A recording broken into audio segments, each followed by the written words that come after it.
Continuing on with section 11.4, we're looking at geometric properties of the cross product.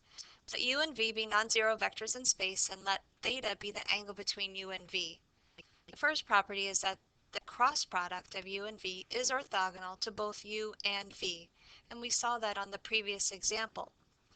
The second property is that the magnitude of the cross product is equal to the magnitude of u times the magnitude of v times the sine of the angle theta. The third property is that the cross product equals 0 if and only if u and v are scalar multiples of each other. And then finally, the last geometric property is that the magnitude of the cross products of u and v is equal to the area of the parallelogram having u and v as adjacent sides. To illustrate that, imagine you have a vector u and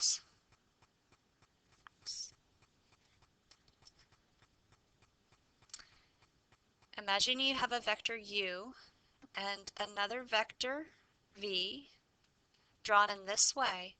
The cross product is another vector that's orthogonal to both of those, and the magnitude of that cross product is equal to the area of the parallelogram. So you can extend this, you can draw additional sides of the parallelogram, and the area of this parallelogram is equal to the magnitude of the cross product of u and v.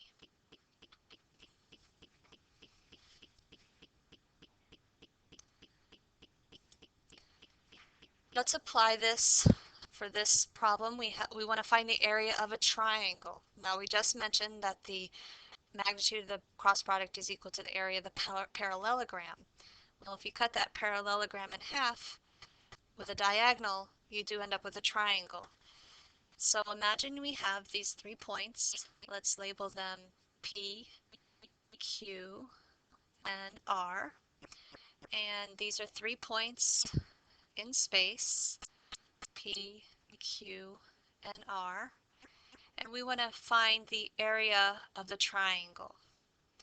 Well, that area of the triangle ends up being half of the area of the parallelogram.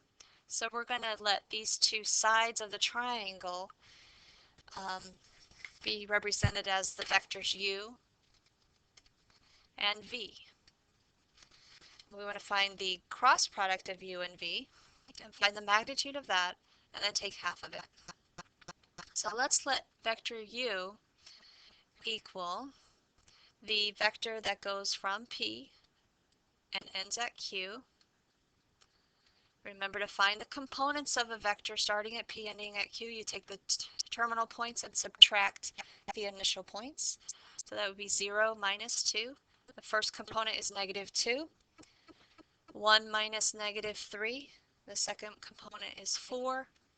And 2 minus 4. The third component is negative 2. We're going to let v, the v vector, be the vector that goes from P to R. The components of the PR vector would be the terminal point minus the initial point. It would be the negative 1 minus 2, and that would be negative 3. 2 minus a negative 3 would give us 5. 0 minus 4, you would get negative 4. Now find the cross product of these. U cross V. We can find those. You can take a few minutes to work that out. When you simplify getting the cross product, the components are negative 6. That would be 4 times negative 4 minus 5 times negative 2. When you simplify, you get negative 6 times the opposite of negative 2 times negative 4 minus negative 3 times negative 2. And that simplifies to negative 2. And then the last component is negative 2 times 5 minus 4 times negative 3, and that simplifies to the third component of positive 2.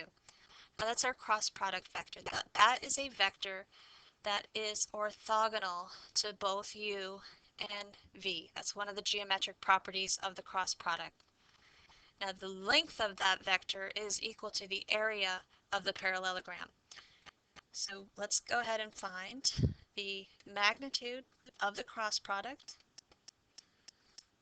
To find the magnitude of a vector, you take each component and square it, add the results, and then take the square root of the sum.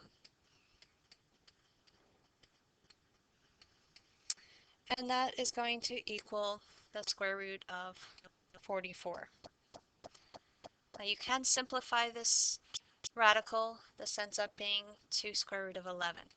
So 2 square root of 11 is the area of the entire parallelogram. So let's cut that in half to find the area of the triangle. PQR is half of the area of the parallelogram. If the parallelogram has an area of 2 square root of 11, then the area of the triangle is the square root of 11.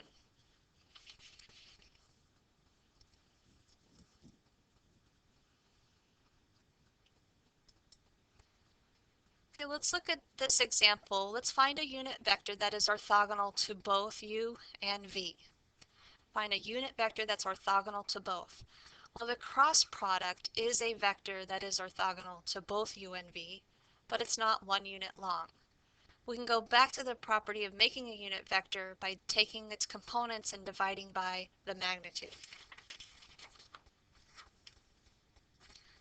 All right, so let's find the cross product. This graph shows vectors u and v and the cross product of those, u cross v. Now that's our new vector. We want to make it one unit long. When you find the components of the u cross v vector, we find that they're -3, 2, and 11. That is a vector. We want to divide it by its magnitude so that we get a vector that's only one unit long. The magnitude in this case is the square root of 134. Divide each of its components by that square root of 134 to get your unit vector.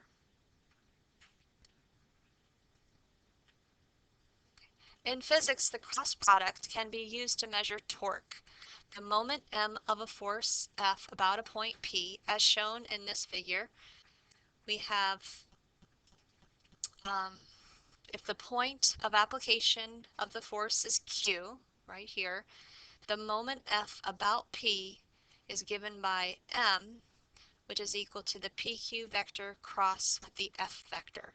The magnitude of the moment m measures the tendency of the vector PQ to rotate counterclockwise using the right-hand rule about an axis directed along the vector m.